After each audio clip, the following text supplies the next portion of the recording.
하나님께는 결코 포기할 수 없는 힘이 있습니다. 하나님은 다가올 미래의 역사를 구상하시고 이끌어 가시는 역사의 절대 주권자이십니다. 그러므로 인간들은 그분 앞에 경배하고 그분의 전지하신 지혜와 능력으로 이끌어 가시는 그 인도하심에 순복해야 합니다. 사람들은 하는 일마다 절망들을 양산해내고 많이 만들어내고 있습니다. 생산성을 극대화하여 더 많은 효율로 부를 축적하기 위해 사람들의 일자리를 빼앗고 기계가 대신하게 해 가고 있습니다. 문명의 과학화를 적당한 선에서 그치고 사람들의 존귀한 삶을 위해 더 노력해야 되지 않을까라는 생각이 듭니다. 다시 말씀드리면 내 일자리는 내 가치를 확인할 수 있는 그런 자리입니다. 그런데 문명이 발전되면서 가면 갈수록 기계들이 사람들의 일자리를 빼앗고 있습니다. 이를 보다 못해 사람들이 만들어낸 궁여지책이 있습니다. 완도, 청산도, 신안의 정도가 그 대표적인 예일 겁니다. 슬로시티. 빨리빨리가 한국인의 특징이 되어버렸습니다. 모든 것에서 빠름을 경쟁하는 가운데 사람들이 이를 견디지 못하자 천천히 걸으며 자신의 삶을 뒤돌아보고 그리고 다시 한번 생각하며 살자는 취지에서 생겨난 정책인 줄로 압니다. 세계에서 가장 빠른 성장을 만들어낸 대한민국은 그 후유증으로 몸살을 앓고 있습니다. 자살률 세계 1위라고 하는 오명을 뒤집어 씌웠습니다. 빠른 성장을 추구하다 보니 그 경쟁에서 도태된 사람들이 극단적 선택으로 자기 생명을 끊어버리는, 그래서 한강 다리들에는 그렇게 힘들었어? 라고 하면서 위로하는 그런 글귀를 써놓고 자살을 방지하려고 하는 노력들을 수없이 하고 있습니다. 이처럼 인간들이 추구하는 욕심의 기반을 둔 발전은 스스로 사람들을 죽이는 많은 후유증을 남깁니다. 우리를 가르쳐왔던 탁월하신 선생님들은 제자들에게 큰 꿈을 가져야 한다고 꿈을 심어주기 위해서 예를 써왔습니다. 얼마 전에는 기독교 안에서 비전이라고 하는 말이 유행처럼 널리 사용되면서 큰 꿈을 가져야 된다고 말들을 해왔습니다. 그런데 하나님께서는 사람을 창조하시고 그 사람들에게 존귀한 직책을 주시면서 그의 하는 일로 말미암아 스스로 자기 가치를 인정하며 살도록 꿈을 주셨습니다. 함께 읽어보시죠.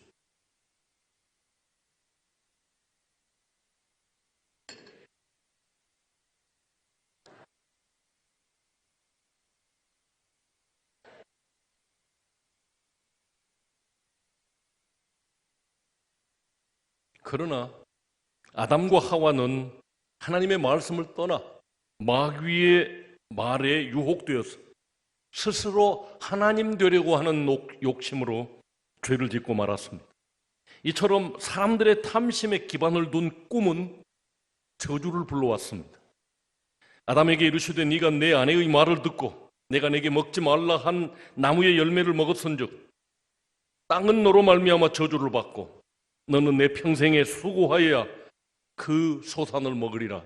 이마에서 땀을 흘려야 가족들과 함께 먹고 살 수 있을 것이라고 주님은 그들을 저주하셨습니다. 사람들에게 부여된 지식의 능력으로 더 많은 부를 축적하기 위해 자동차를 가동하고 공장을 돌리면서 만들어낸 온실가스로 편리하게 잘 살기 위해 만들어낸 것들이 지금 이전보다 훨씬 강력해진 자연재해를 유발시키고 세계 곳곳에서 많은 대가를 치르고 있습니다. 한쪽에서는 물난리로, 한쪽에서는 폭풍한설로 수많은 사람들이 죽어가고 있습니다. 가장 편리하게 쓰고 버린 플라스틱으로 말미암아 수많은 바다 생물들이 그것이 먹을 것인 줄 알고 먹고는 배에 가득 채워져서 죽어가고 있습니다. 사람들은 희망을 만들어내고 함께 잘 살고 싶어 합니다. 그러나 우리 속에 있는 탐심은 결코 우리를 그냥 내버려 두지 않습니다. 탐심은 자기 중심적 삶을 만들고 남보다는 자기를 우선하기 때문에 심각한 인간관계의 문제와 빈부의 격차를 발생시키고 있습니다. 발전하면 발전할수록 희망보다는 절망이 더 많아지는 것을 어찌할 수 없는 상황이 되고 말았습니다. 우리가 사는 이 시대 대한민국에서도 특히 젊은이들의 일자리가 없어서 오포 세대라고 하는 신조어가 만들어졌습니다. 연애, 결혼, 출산, 내 집 마련, 인간관계 모두 포기한 젊은이들을 오포 세대라고 말합니다. 이어지는 국가의 문제는 저출산으로 인한 생산 가능 인구 감소로 나라의 경제가 무너질 위기에 처했습니다. 그래서 더 출산을 늘리기 위해서 수조 원의 돈을 쏟아부었지만 별다른 효과가 없다고 그렇게 평가하고 있습니다. 그러나 하나님께서는 사람들과 함께 모두가 잘 사는 꼭 이루어야 할 꿈을 계획하셨습니다. 그 꿈을 사람들과 함께 이루기 위하여 사람들에게 꿈을 심어주시고 하나님과 함께 꿈꾸게 하셨습니다. 이를 위해서 꾸준히 일해 오셨습니다. 아담에게 당신의 숨을 불어넣으실 때 사실은 그에게 당신이 이루고 싶으신 꿈을 불어넣어 주신 것입니다. 그가 하나님의 형상으로 꿈을 이루는 자가 되기를 기대하셨던 것입니다. 그러므로 아담은 하나님의 꿈이었습니다. 아담은 하나님의 미래였습니다. 하나님은 또 꿈꾸셨습니다. 아담에게 실패한 하나님께서는 아브라함이라고 하는 사람을 찾아오셔서 그와 그 후손 이스라엘을 통해 천하 만민이 복받게 할 축복의 통로 제사장 나라를 만들자고 제안하셨습니다. 하나님께서는 당신이 만나는 하나님의 사람들로 꿈꾸게 하셨습니다. 요셉이 꿈을 꾸었고 결국 그것을 성취하였으며 다윗이 꿈을 꾸었고 그는 왕이 되어 스스로를 하나님의 종으로 자칭하고 결국 통일 왕국을 이루어 하나님의 나라를 이루었습니다. 하나님은 선지자들로 꿈꾸게 하셨습니다. 그들을 통해서 계속해서 하나님의 꿈을 사람들에게 전달케 하고 그 하나님의 꿈을 거역하는 왕들과는 치열하게 대립하였습니다. 하나님께서는 이처럼 그 백성들에게 먼저 꿈을 말씀하셨습니다. 말세가 되면 모든 이들이 꿈을 꿀 것이라고 요엘 선지자는 노래했습니다. 함께 읽어보시죠.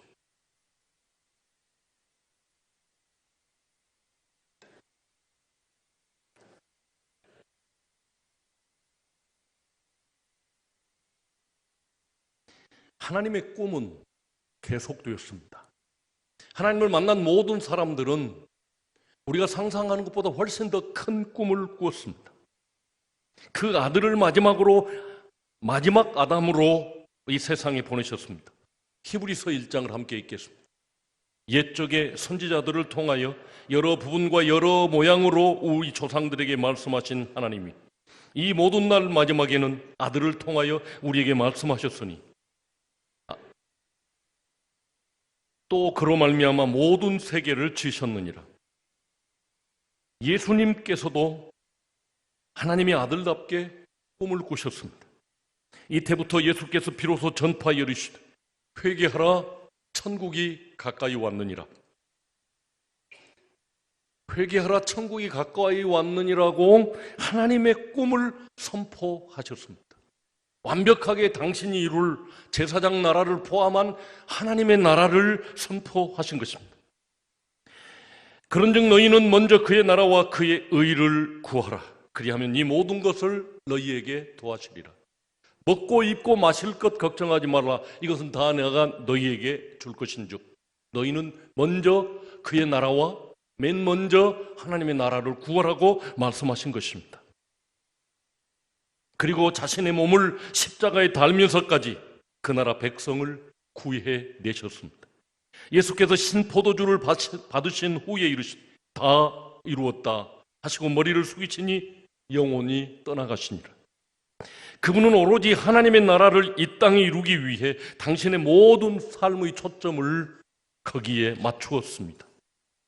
십자가 위에서 자기 심장을 터뜨려 얻은 자기를 닮은 분신들로 하나님의 나라를 이루고자 하셨습니다.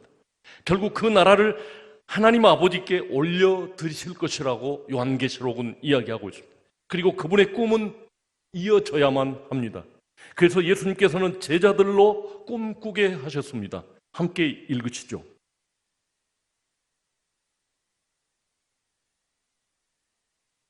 성령을 받으라. 부활하신 주님께서 숨을 내쉬며 이르시되 성령을 받으라. 첫 번째 아담에게 하나님께서 그 생기, 하나님의 숨을 불어넣으셔서 하나님의 꿈이었던 것처럼 부활하신 예수님께서는 숨을 내쉬며 제자들에게 이르시되 성령을 받으라.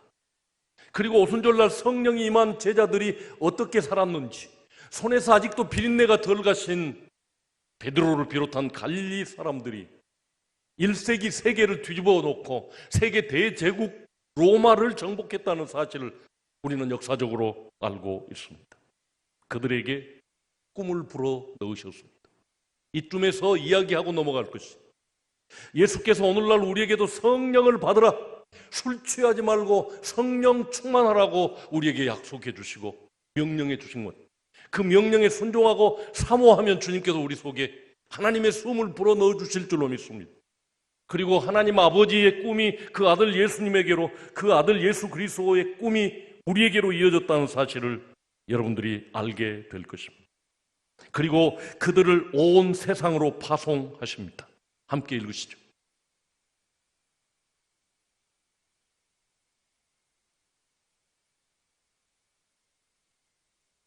이 위대한 선언을 내 것으로 만들려면 됩니다.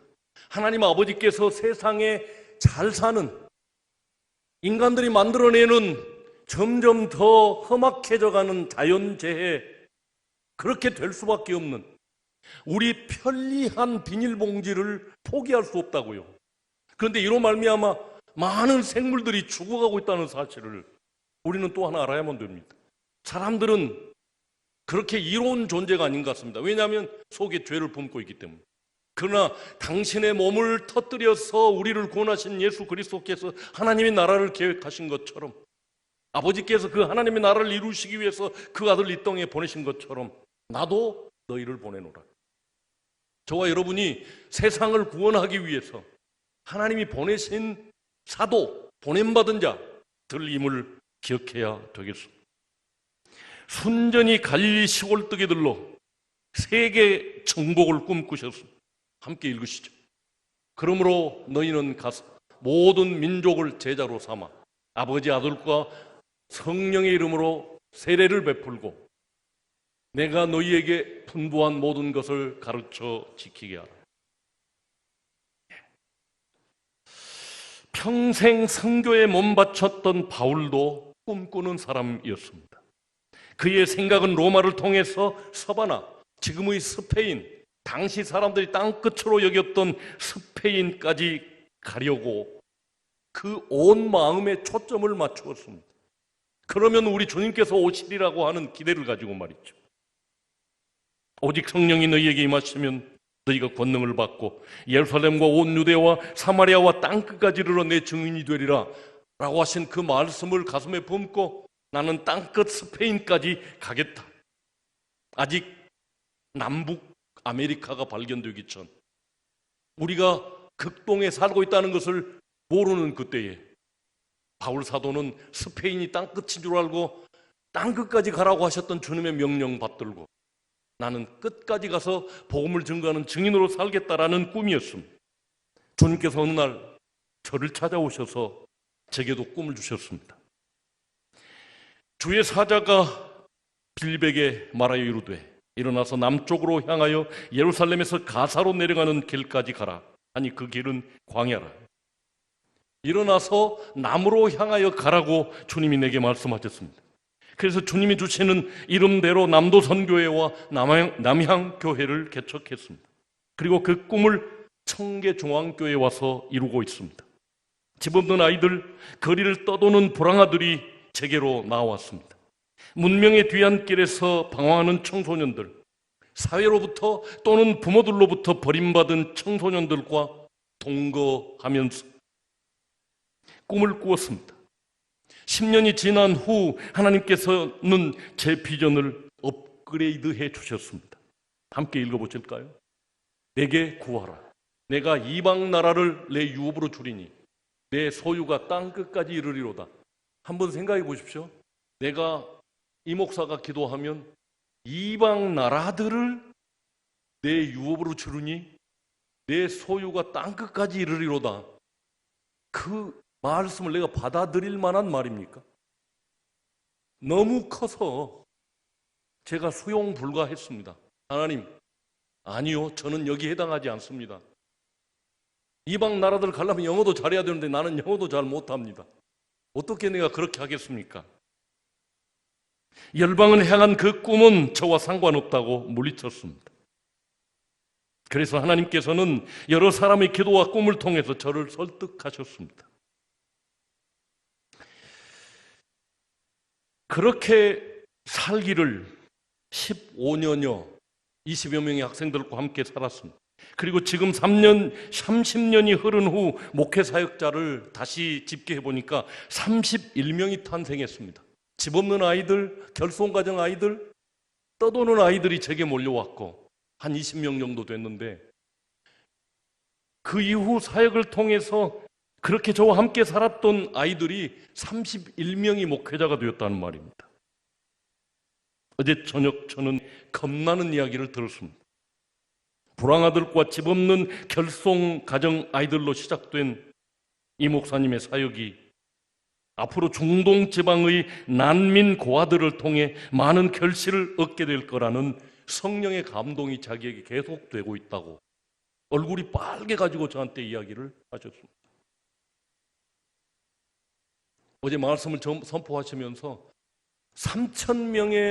3천만 명의 고아들이 있는데 그 고아들을 돌볼 단체는 한국 교회밖에 없답니다. 다른 어떤 교회도 여력이 없습니다.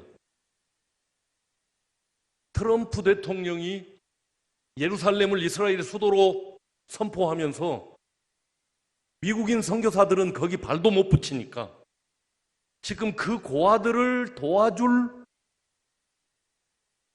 나라는 한국 교회밖에 없답니다. 300만 명의 고아가 이라크에서 발생했는데 그들이 커서 IS, 이슬람 나라, 테러 전문가들 IS가 발생했답니다. 3천만 명의 아이들이 집을 잃고 막 몰려온다고 하는데 그들을 도울 손길이 없다는 것이죠. 그런데 그걸 한국 교회만 도울 수 있고 하나님이 이 목사에게 그것을 기대하고 있다고 말씀했습니다.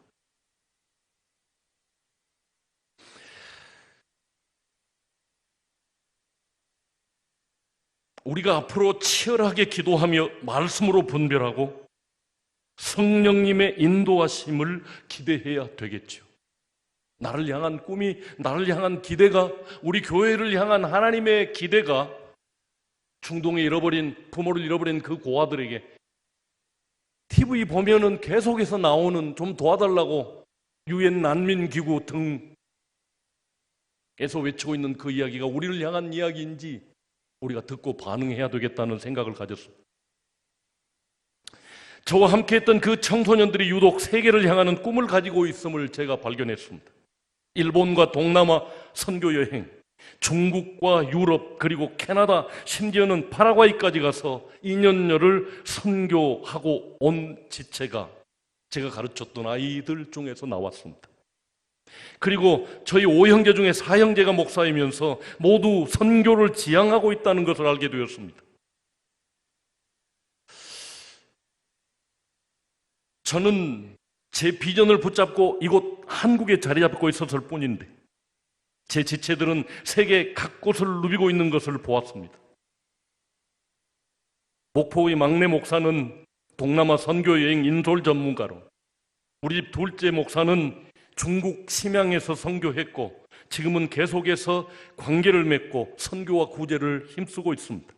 셋째는 아예 미국 시카고의 아름다운 교회를 개척하여 섬기고 있습니다. 이처럼 꿈꾸는 하나님의 사람들을 통해 하나님의 꿈을 완성해 갈 것입니다. 내가 한 것이 아니라 나는 극동 한반도 땅끝 무안에 자리를 잡고 있을 뿐인데 하나님은 저와 내 지체들을 통해서 세계를 향해 가고 있는 것을 보게 되었습니다. 어찌 영어도 잘 못하는 내가 열방 나라, 이방 나라들이 내 소유가 될 것이라고 꿈꿀 수 있겠습니까? 아니요. 절대 그런 꿈 꿀 수 없습니다. 하나님은 여러분에게 이와 같은 위대한 운명을 주셨습니다. 데스티니, 하나님의 계획, 하나님이 여러분들에게 주신 운명이 세워져 있는데 우리가 생각하는 것보다 나도 수용할 수 없는 말씀을 주님이 찾아오셔서 하십니다. 그래서 저는 그것을 지금 꿈이라고 이야기합니다. 여러분들이 하나님을 만나면 이와 같은 꿈꾸는 사람들이 될 줄로 믿습니다. 모든 사람들이 복을 받고 하나님과 함께 그 장막 가운데 살면서 새하늘과 새 땅을 누리는 그날을 위하여 성삼위 하나님께서 꿈꾸시면서 예서 이래 오셨습니다. 함께 읽어보시죠. 또 내가 새하늘과 새 땅을 보니 처음 하늘과 처음 땅이 없어졌고 바다도 다시 있지 않더라. 또 내가 보매 거룩한 성 새 예루살렘이 하나님께로부터 하늘에서 내려오니 그 준비한 것이 신부가 남편을 위하여 단장한 것 같더라. 내가 들으니 보좌에서 큰 음성이 나서 이르되 보라 하나님의 장막이 사람들과 함께 있으며 하나님이 그들과 함께 계시리니 그들은 하나님의 백성이 되고 하나님은 친히 그들과 함께 계셔서 모든 눈물을 그 눈에서 닦아주시니 다시는 사망이 없고 애통하는 것이나 곡하는 것이나 아픈 것이 다시 있지 아니하니라. 처음 것들이 다 지나갔음이로라. 아멘. 이것이 우리의 꿈이지 않습니까? 모두가 눈물 흘리지 않고 애통하지 않고 잘 사는 그 나라, 그것을 하나님께서는 예비해 놓으시고 그 길이 있다는 것을 우리에게 알려달라는 것입니다. 땅끝까지 가서. 그리고 너희들을 통해서 위대한 일을 하겠다는 것입니다. 우리가 하는 것이 아니라 우리 안에 성령님이 오셔서, 성령님이 오시면 천사들이 동원됩니다. 그 천사들과 함께 내가 할 수 있는 훨씬 위대한 일들. 그러면서 고성준 목사님 이야기했습니다. 레바논 기독교 국가입니다. 기독교인만 대통령 될 수 있는 나라입니다. 물론 무슬림이 70%지만 안전합니다. 나도 못하고 고성준 목사님이 아랍어 나도 못합니다. 그들과 의사소통 안 되기는 마찬가지입니다. 그래서 그런 전문가들이 거기 모여있고 NGO가 있으니까 얼마든지 참여할 수 있고 단기 선교 다녀올 수 있습니다 하고 제게 도전했습니다. 하나님께서 우리를 위해 마련해 놓으신 새하늘과 새 땅은 과거 에덴 동산보다 훨씬 영광스러운 아름다운 생명의 동산입니다. 다 같이 함께 읽어보겠습니다. 또 그가 수정같이 맑은 생명수의 강을 내게 보이니 하나님과 및 어린 양의 보좌로부터 나와서 길 가운데로 흐르다 강 좌우에 생명나무가 있어 12가지 열매를 맺되 달마다 그 열매를 맺고 그 나무 잎사귀들은 만국을 치료하기 위하여 있더라. 다시 저주가 없으며 하나님과 그 어린 양의 보좌가 그 가운데 있으리니 그의 종들이 그를 섬기며 그의 얼굴을 볼 터이요 그의 이름도 그들의 이마에 있으리라. 이것이 우리가 가야 할 마지막 꿈의 종착지입니다. 아담도 만지지 못했던 생명나무가 강 좌우에 즐비해서 12가지 열매를 맺힌답니다. 그래서 내가 계산해 봤어요. 한 나무에 12가지 열매가 열린다. 내가 아는 열매들을 다 샜는데 12가지가 안 되더라고요. 이따가 예배 끝나고 한번 생각해 보십시오. 생명나무에 열릴 12가지 열매들. 그것이 우리가 가서 사야 할 마지막 꿈의 종착지입니다. 다시 정리하겠습니다. 하나님은 아담과 노아 그리고 아브라함 그리고 모세와 다윗을 통해 꿈꾸셨습니다. 바로 그 하나님께서 우리를 하나님의 꿈에 초청하십니다. 에덴에서 그리고 가나안으로 그리고 새하늘과 새 땅으로 우리를 초청하고 계십니다. 아담의 실패 때문에 하나님의 꿈이 좌절되지 않았습니다. 아브라함을 찾아가서 이스라엘 통해서 이루고자 하셨습니다. 축복의 제사장 나라. 그들이 실패하자 하나님은 마지막으로 그 아들 예수 그리스도를 보내셔서 예수 그리스도를 닮은 저와 여러분, 예수 그리스도의 심장을 터뜨려서 얻은 분신들로 새하늘과 새 땅을 향해 주인공이 되게 하셨습니다. 그 기쁨의 소식, 그 하나님의 꿈꾸심을 많은 사람들에게 알리라는 것입니다. 하나님은 우리들에게 새하늘과 새 땅에 대한 분명한 소망을 주셨습니다. 희망의 절벽을 경험하고 있는 지금 이 시대에 위로는 두지 마시고 오직 우리의 꿈을 하늘에 두며 주님께 우리의 초점을 맞추어 살아야 할 때입니다. 우리 모든 청중인들이 하나님의 이 꿈에 동참하여 새하늘과 새 땅의 주인공이 되시기를 주 예수 그리스도의 이름으로 축복합니다.